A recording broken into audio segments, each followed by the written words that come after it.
Volume 5, Chapter 566, 24th of February, 1947. Farewell to Ephraim, going towards Shilo. Let us follow you, Master. We shall not trouble you, implore many people of Ephraim who have gathered in front of the house of Mary of Jacob, who is weeping all her tears, leaning against the post of the wide-open door. Jesus is in the middle of his 12 apostles. Farther away, in a group around his mother, there are Joanna, Nike, Susanna, Elisa, Martha and Mary, Salome, and Mary of Alphaeus. The men and the women are in traveling clothes, with tunics tucked up and girded to leave their feet free, with new sandals fastened not only at their ankles, but also at the lower part of their legs by means of small strips of interlaced leather, as is customary when one has to take impassable roads. The men have burdened themselves also with the bags of the women disciples. The people implore Jesus to let them follow him, while the little ones scream, with their little faces and arms raised. A kiss. Take me in your arms. Come back, Jesus. Come back soon to tell us many beautiful parables. I will keep the roses of my garden for you. I will not eat any fruit to keep it for you. Come back, Jesus. My little sheep is about to lamb, and I want to give you the lambskin. With its wool you will have a tunic made like mine. If you come back soon, I will give you the cakes my mother makes with the early corn. They chirrup like many little birds around their great friend. They pull his tunic, hang on to his belt, trying to climb up to his arms, lovingly despotic, so much so that Jesus is prevented from replying to the adults, because there is always a fresh face to kiss. Away. That's enough. Leave the Master alone. Women, take your children, shout the apostles, who are anxious to set off in the early morning hours. And, stretching out their hands, they give gentle slaps to the most intrusive ones. No. Leave them. Their kindness is fresher to me than this dawn. Leave them and me alone. Allow me to be comforted by their love, which is pure and free from interest and trouble, says Jesus, defending his little friends. And as he stretches out his arms, his wide mantle hangs down and receives them under its blue protecting wings. And the little ones press against one another in the warm, blue, dim light and become happily silent, like chicks under motherly wings. Jesus at last can say to the adults, "You may come, if you think you can do so." And who will stop us, Master? We are in our region. The corn, the vines and orchards need all your work, and the sheep are to be shorn, and this is their mating time, and those that mated in the past season are about to lamb, and it is time to make hay. It does not matter, Master. The elderly people can see to the shearing and mating of the sheep, and the children, and women to their lambing, and also to the hay. The orchards and fields can wait, because if the corn is already hardening in the ears, it is still early to cut it, and vineyards, olive groves and orchards have only to let their abundant fruit ripen in the sunshine. There's nothing we can do for them until harvest time, just like the mother of a family who can do nothing to bake the bread until the dough rises. The sun is the yeast of fruits. It's for him to act now, as the wind did previously, fecundating the blossoms along the branches. In any case, if we should lose some bunches of grapes, or some fruits, or if bare bines and darnels should suffocate some ears of corn, it would be a very small damage as compared with losing one of your words, says an old man, who I have always seen highly honored in the village. You are right. So let us go. Mary of Jacob, I thank you and I bless you, because you have been a good mother to me. Do not weep. Those who have accomplished a good deed must not weep. Oh, I am losing you, and I shall not see you again. We shall certainly meet again. Are you coming back here, Lord? Asks the woman, smiling through her tears. When? I shall not come back, as now. Then, where shall we meet again, if I, a poor old woman, cannot come along the roads of the world looking for you? In heaven, Mary, in the house of our Father, where there is room for Judeans and for Samaritans, where there is a place for those who will love me in spirit and truth. You are already doing so, because you believe that I am the Son of the true God. Oh, I do believe that. But there is no hope for us, because you alone love us without discrimination. When I have gone, these, and he points at the apostles, will come in my stead.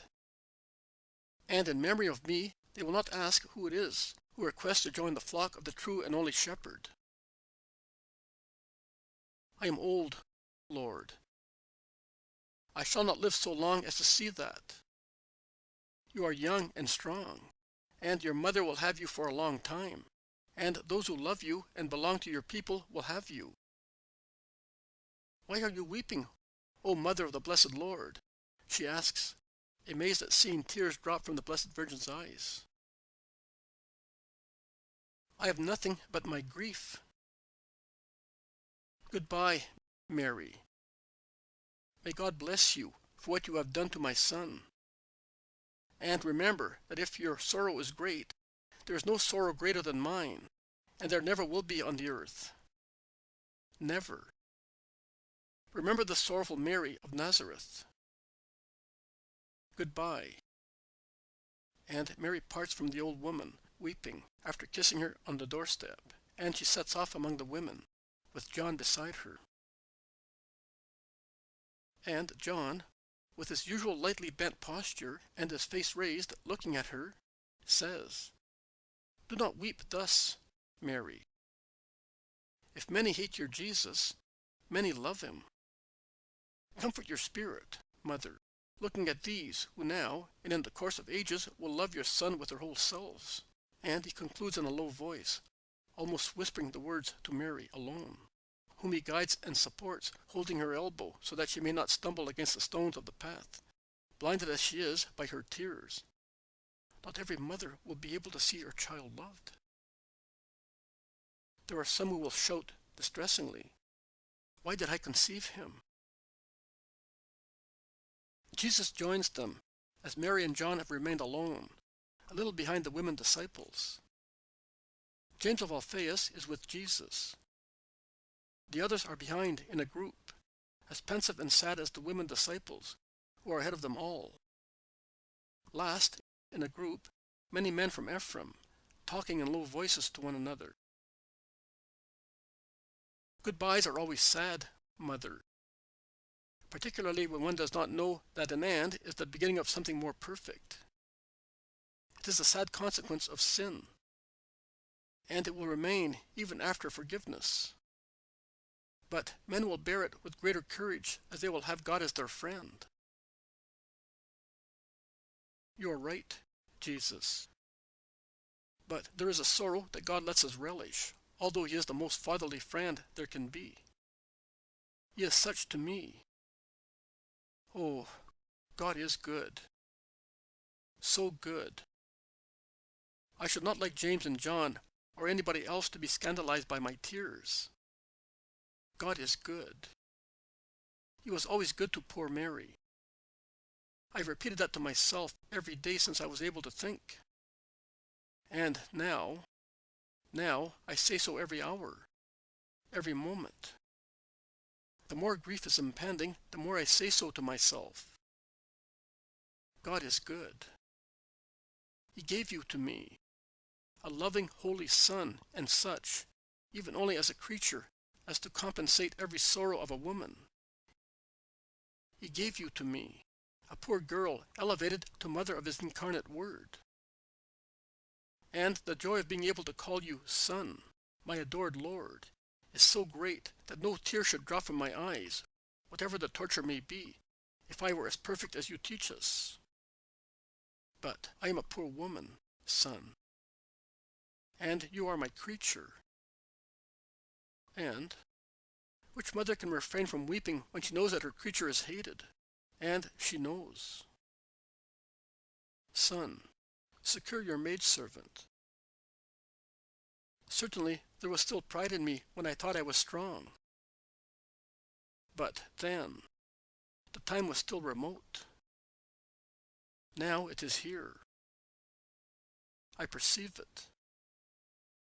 Secure me, Jesus, my God. If God allows me to suffer thus, it is certainly for a good purpose for me. Because, if He wanted, He could let me suffer only for what happens.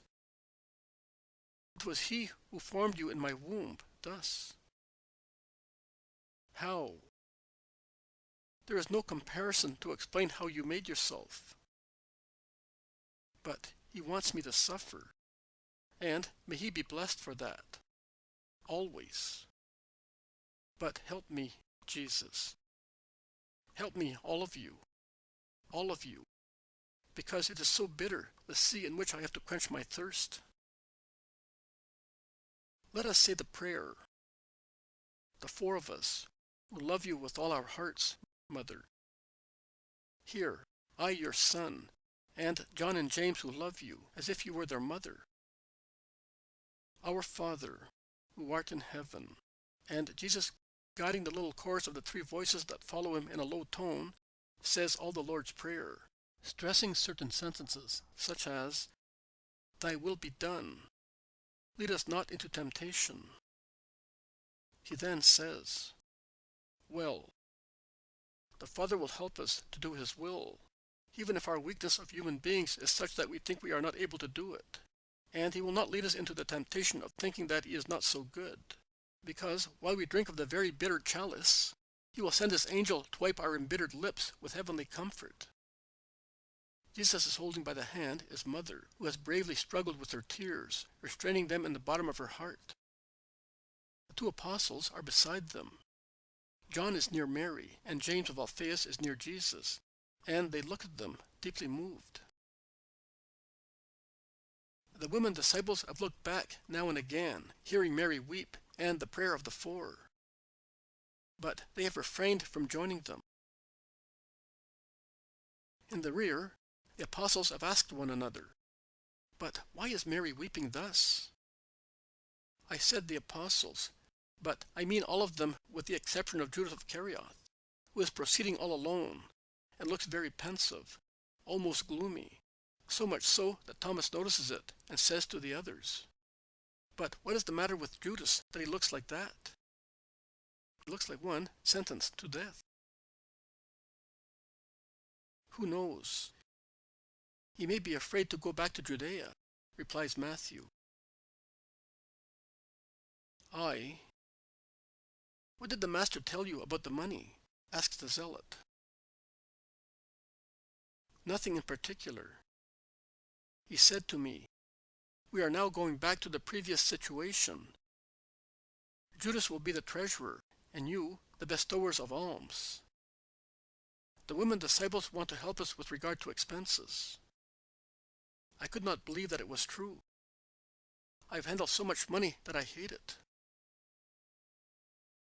And the women disciples are helping very much. These sandals are so safe. One does not feel as if one were walking on a mountain. I wonder how much they cost, says Peter, looking at his feet, shod with the new sandals that protect both heels and toes, and support ankles with the thin leather strips. Martha got them. One can see her rich, provident hand. In the past, we used to tie them like this as well, but the strings were a torture. We did not lose the soles, but we lost the skin of our legs, says Andrew. And they hurt heels and toes. That's why he who is behind us always wore them like these, says Peter, pointing at Judas of Kerioth.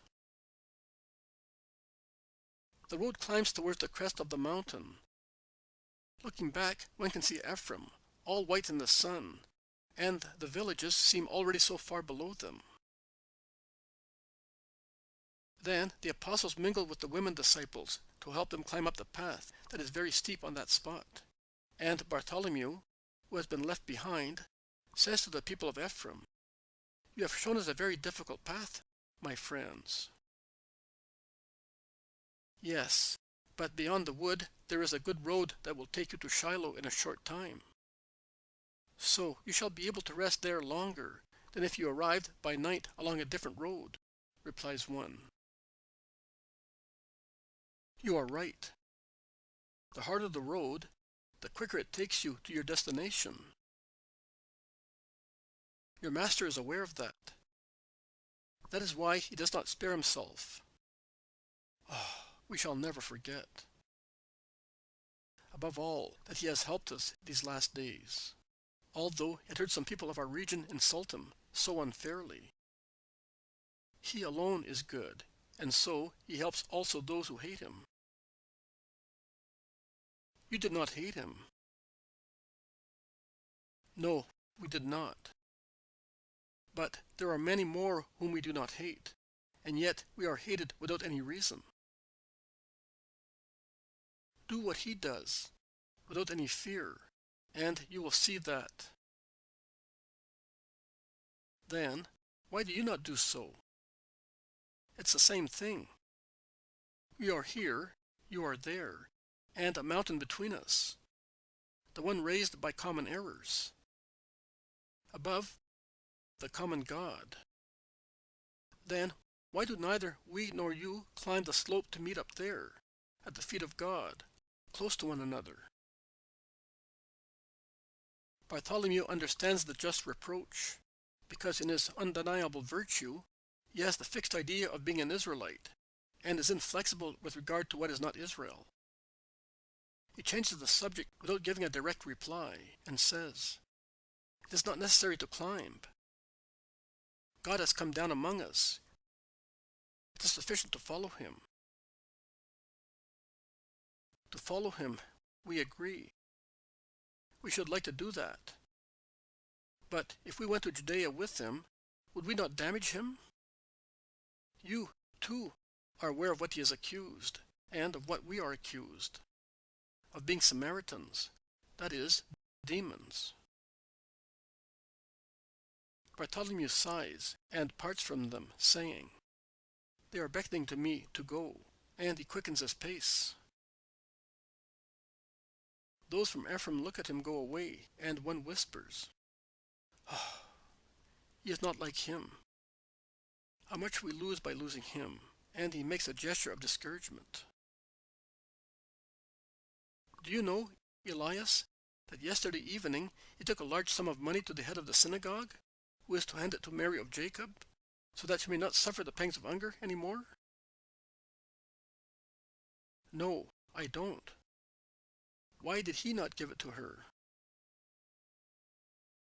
He did not want to be thanked by the old woman. She does not know yet. I know, because the head of the synagogue told me to ask my advice whether he ought to buy her John's property that his brother wants to sell, or he should give her the money a little at a time. I advised him to buy John's property. It will give her enough corn, oil, and wine to live without starving. Whereas the money, that... So it is really a large sum, says a third man. Yes. Our head of the synagogue received quite a lot, also for other poor people in town and in the country, that they also may keep the feast of the unleavened bread, to greet the new time, the master said. He must have said the new year. No, he said the new time. In fact, the head of the synagogue is not going to use that money before the feast of the unleavened bread. Oh, and what did he mean? Asked many. What does it mean? I don't know. Nobody knows. Not even John, his beloved apostle, nor Simon of Jonah, who is the head of the disciples. I asked them, and the former became pale. The latter became engrossed in thought, like one who was trying to guess. And what about Judas of Kerioth? He is important among them, perhaps more than the other two. He knows everything, so he says. He may know also that. Let us go and ask him. He likes to say what he knows. They hurried to join Judas, who was lonely as at the beginning, all alone by now on the path, because the others have gone round a bend, and they seem to have been swallowed up by the green thicket on the slope. Judas, listen to us. The Master says that he wants a great celebration for the Feast of the Unleavened Bread, to greet the new time. What does he mean? I don't know. Am I perhaps in the mind of the Master? Ask him, since he loves you so much, and he quickens his step, leaving them disappointed. He is not the Master either.